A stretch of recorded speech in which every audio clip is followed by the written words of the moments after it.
नमस्कार, मेरा शंकरलाल क्लासेज में सभी का स्वागत है। और इनसे पहले हमने नाउन पढ़े, प्रोनाउन पढ़े, एडजेक्टिव पढ़े, एडवर्ब पढ़े और आज हम देख रहे हैं वर्ब यानी पार्ट ऑफ स्पीच। लेकिन हम जो भी टॉपिक पढ़ रहे हैं उसको डीपली पढ़ रहे हैं, पूरा विस्तार से पढ़ रहे हैं। तो ये है वर्ब यानी क्रिया, जिसमें हम कोई काम करते हैं या किसी काम का करना या होना पाया जाए, उसी को क्रिया कहते हैं। यानी verb is a word which denotes a state, process और an action. A verb tells set something about a person और ए थिंग। यानी जो भी हम करते हैं जिसमें किसी काम का करना या होना पाया जाए, उसको हम क्रिया कहते हैं, वर्ब कहते हैं।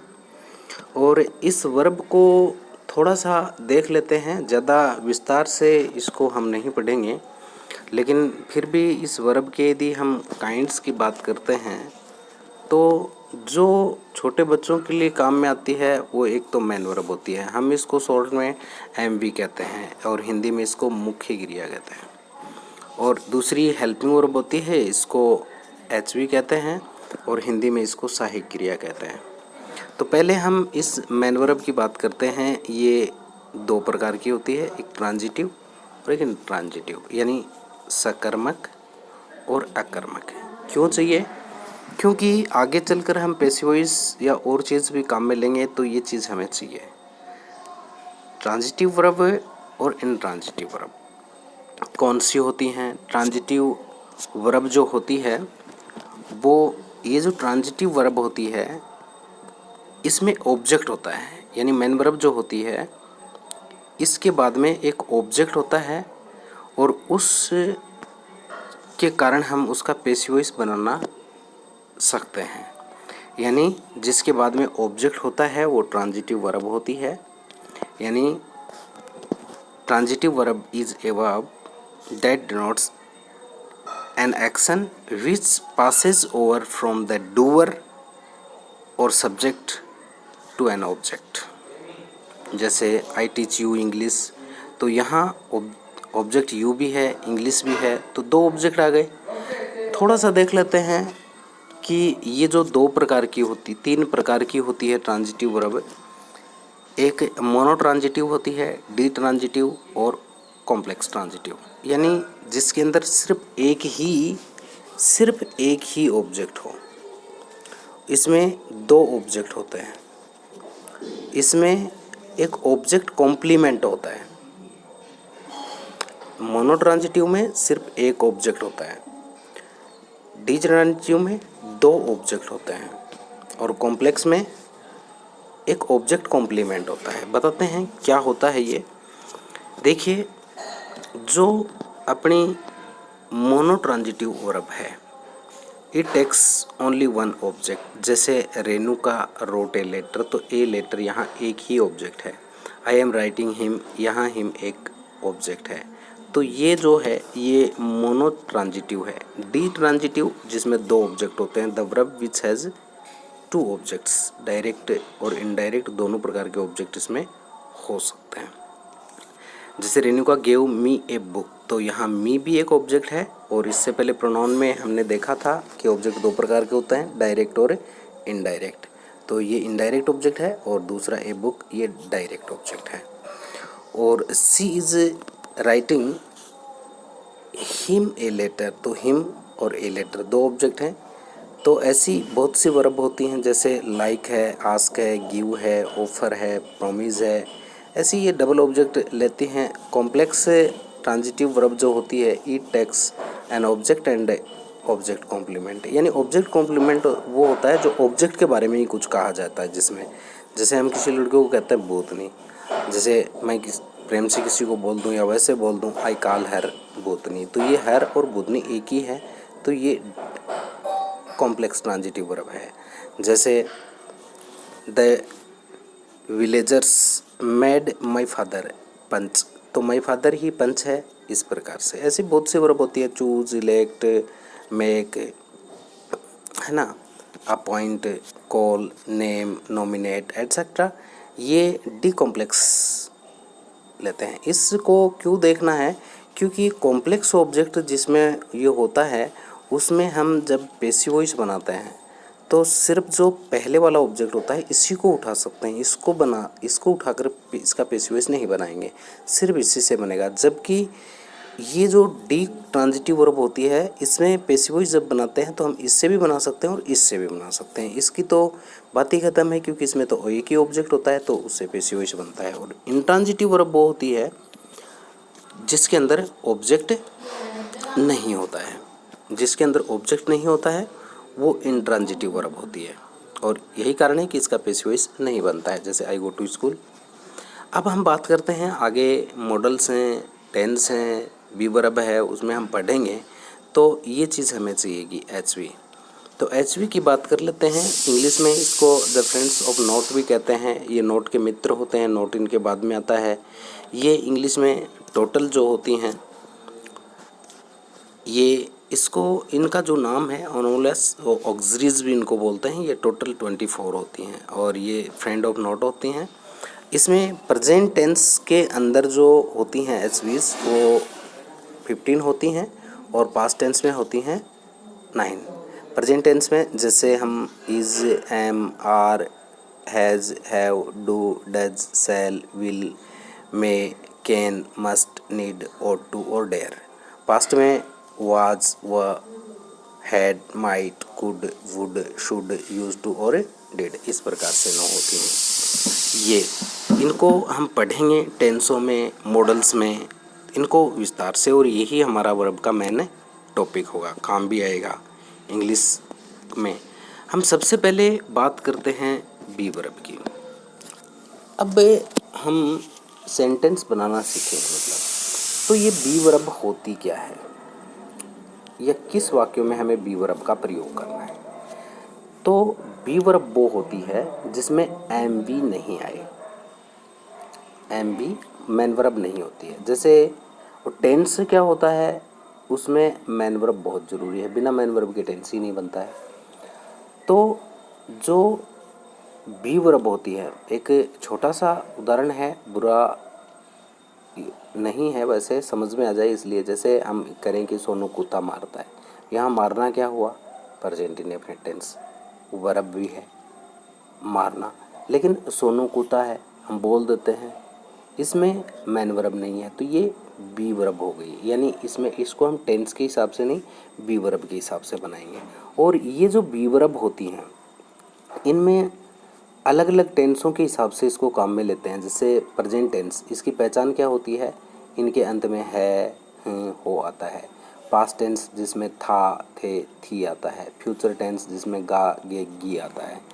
तो ऐसे में जैसे प्रेजेंट टेंस की बी वर्ब 5 होती हैं, इज़, एम, आर होती है और हैज, हैव होती है। इज़, एम, आर, इज़ का प्रयोग यदि सब्जेक्ट अपना एक वचन होता है तब करते हैं, और एम आई सब्जेक्ट होने पर, आर बहुवचन यू होने पर। इसी प्रकार से एक वचन के साथ हम हैज का प्रयोग भी करते हैं और आई और यू बहुवचन के साथ हैव का प्रयोग भी करते हैं। तो इनमें हम अंतर क्या करें, क्या काम आएंगे, किस प्रकार से हम इनको अंतर में ले सकते हैं। यानी इज, एम, आर का प्रयोग करते हैं जब कर्ता वर्तमान काल में स्वयं कुछ है। जैसे मैं एक अध्यापक हूँ, आई एम ए टीचर, कर्ता स्वयं कुछ है। और यदि कर्ता के पास कुछ है तो हम हैज़, हैव का प्रयोग करते हैं। जैसे मेरे 2 पुत्र हैं, तो आई हैव 2 सन्स, तो मेरे 2 पुत्र हैं, मैं 2 पुत्र नहीं हूँ। जैसे मेरे काले बाल हैं, आई हैव ब्लैक हेयर्स। इस प्रकार से यानी जिसमें कर्ता स्वयं कुछ रखता हो वहाँ हैज़, हैव का प्रयोग कर देंगे, और कर्ता स्वयं कुछ हो इज, एम, आर का प्रयोग कर देंगे। इसी प्रकार से पास्ट टेंस में आई और एक वचन के साथ वाज जाता है और बहुवचन के साथ यू के साथ वर आता है। वही बात इसमें लागू है, यदि कर्ता स्वयं कुछ था भूतकाल में तो वाज वर, और उसके पास कुछ था तो हैड। जैसे किसान के 4 पुत्र थे, द फार्मर हैड 4 सन्स, और किसान बड़ा साधारण आदमी था, the farmer was very simple man. यानी कर्ता के पास कुछ है। इसी प्रकार से नेगेटिव बनाएंगे तो इसमें नोट लगा देंगे। जैसे मैं चोर नहीं था, I was not a thief, है ना। मेरे पास पेन नहीं था, I had not a pen, इस प्रकार से। इसी प्रकार से यदि हम फ्यूचर की बात करें तो इसमें गागेगी तो मिलेगा। तो भविष्य में यदि करता कुछ होगा, जैसे मैं बड़ा धनवान होऊंगा, आई शैल बी वेरी रिच, और मेरे पास एक गाड़ी होगी, आई शैल हैव ए कार, यानी शैल हैव या विल हैव। आई और वी है, उसके साथ शैल आता है, और अन्य जो करता है उनके साथ आता है विल। ये नॉर्मल सी बी वर्ब की बात ही। यदि हम बात करें, कभी कभी आप लोगों ने देखा होगा कोई भी एच वी है उसके बाद में टू लगा देते हैं, जैसे इज एम आर के बाद में टू लगा दिया, एज एव के बाद में टू लगा दिया, और वाजवर के बाद में टू लगा दिया, हेड के बाद में टू लगा दिया। विल और सेल के बाद में टू नहीं लगेगा, लेकिन विल हैव और सेल हैव के बाद में टू लगाता है। तो कब लगता है? देखिए, वैसे तो हम वैसे भी लगा लेते हैं, एक आम बोलचाल की भाषा में काम में लेते हैं कि मुझे गरीब की सहायता करनी है, तो हम कह देते हैं I have to help the poor, ऐसे बोल देते हैं, और ठीक भी है। लेकिन यदि हमें इज एम आर और हैज़ हैव और इनके बाद में टू लगाना है और अंतर करना है कि क्या अंतर हो फिर, तो जो इज एम आर है उसमें जब हम अंतर करेंगे तो उसमें हमें कोई काम को करना है, यदि वाजवर के लगाएंगे तो करना था। इसी प्रकार से हैज़ हैव या हैड का प्रयोग करेंगे तो करना पड़ता था या करना पड़ता है। जैसे मुझे गरीब की सहायता करनी है तो I am to help the poor, और मुझे गरीब की सहायता करनी थी तो I was to help the poor. इसी प्रकार से मैं कहूँ कि मुझे गरीब की सहायता करनी पड़ती है तो I have to help the poor, और पड़ती थी तो I had to help the poor, इस प्रकार से। और यदि मुझे कहूँ कि मुझे वहाँ जाना पड़ेगा तो I shall have to go there, या आपको ये काम करना पड़ेगा, you will have to do this work, इस प्रकार से टू लग जाता है। और भी हैं ऐसे, जैसे कोई बी वर्ब लगा दी हमने, उसके बाद में अबाउट लिखा और टू आता है, तो ये जो चीज़ है ये हमें एक चीज़ बताती है वाला वाली के अर्थ में, यानी वर्ब के अंदर वाला वाली इसमें आते हैं वर्ब के साथ में। जैसे बस आने वाली है, वो बोलने ही वाला था, वह ये काम करने ही वाला है, इस प्रकार से। जैसे बस आने ही वाली है तो बस इज़ एक वचन है तो इज़ अबाउट टू कम, और मैं बोलने ही वाला था I was about to speak, तो इसमें बी वर्ब है, और इसमें बी वर्ब जो इज एम आर या वाजवर है उन्हीं के बाद में लगेगा अबाउट टू, हैज़ हैव या हैड इनके बाद में नहीं लगेगा। अब हम इसकी बात करते हैं बी प्लस पॉजिटिव वर्ब की। बड़ा काम की चीज़ें होती हैं ये, यानी कभी कभी या बहुत बार हम कहते हैं ऐसे बहुत से काम होते हैं जो सब्जेक्ट है वो करता नहीं है, स्वयं नहीं करता है, दूसरे से करवाता है। जैसे मैं हंसता हूँ, टेंस है आई लाफ, लेकिन मैं हंसाता हूँ तो हंसने वाला मैं नहीं हूँ। तो इसमें वास्तव में जो काम करने वाला होता है वो सब्जेक्ट किसी दूसरे से करवाता है, यानी ऑब्जेक्ट होता है, वो उनको हम बोलते हैं बी प्लस पॉजिटिव वर्ब। कुछ वाक्य ऐसे होते हैं जिनमें कर्ता स्वयं काम न करके दूसरों से काम करवाता है, ऐसे में हम बी प्लस पॉजिटिव वर्ब हैं। ये अपनी हैव है एक, तो इसके तीन रूप हैं, हैज़ हैव और हैड, और एक मेक है यानी इसकी फॉर्म भी है मेड, और एक गेट है यानी इसकी भी तीनों फॉर्म है। इनको काम में लेंगे तो हम सब्जेक्ट प्लस टेंस के अनुसार जो भी होगा वो लिख देंगे, उसके बाद में पॉजिटिव वर्ब लिख देंगे, ऑब्जेक्ट लिख देंगे, और पास्ट पार्टिसिपल यानी एम बी की थर्ड फॉर्म लिख देंगे। जैसे I had him punished for his fault, जैसे he has a house built, उसने घर बनवाया है। इसी प्रकार से कि मैंने उसे हंसाया, आई मैड हिम लाफ, इस प्रकार से ये बी प्लस पॉजिटिव वर्ब बन जाती हैं। और हम इसमें बहुत सी चीज़ें पढ़ेंगे। अगला जो टॉपिक होगा हमारा इसके बाद में वो हम मॉडल पढ़ेंगे। ये जो वर्ब है, क्योंकि पार्ट ऑफ स्पीच में 9th 11th क्लास में या वैसे भी बहुत बार कंपटीशन वगैरह में भी पूछा जाता है कि इसमें जैसे कोई भी वर्ड दे दिया जाता है, इसमें पनिश्ड क्या है, फॉर क्या है, इज क्या है, फॉल्ट क्या है, तो इसमें हमें बताना पड़ता है। जैसे कि आई सब्जेक्ट है लेकिन ये एक्चुअली प्रोनाउन है, और ये क्या है, वर्ब है, हिम प्रोनाउन है, निस्ट वर्ब है, फॉर प्रीपोजिशन है, इज एडजेक्टिव है, फॉल्ट नाउन है, ऐसे बताने हैं। इसलिए थोड़ा सा ये चीज़ आपको क्लियर करी हैं। बाकी मेन जो टॉपिक है इसमें अपना मॉडल का है और टेंस का है। तो अगला वीडियो हम मॉडल का लेके आएंगे। ये शॉर्ट में आपको मैंने बी वर्ब को और वर्ब को समझाने का प्रयास किया है। उम्मीद है सभी को ये वीडियो समझ में आया होगा। धन्यवाद।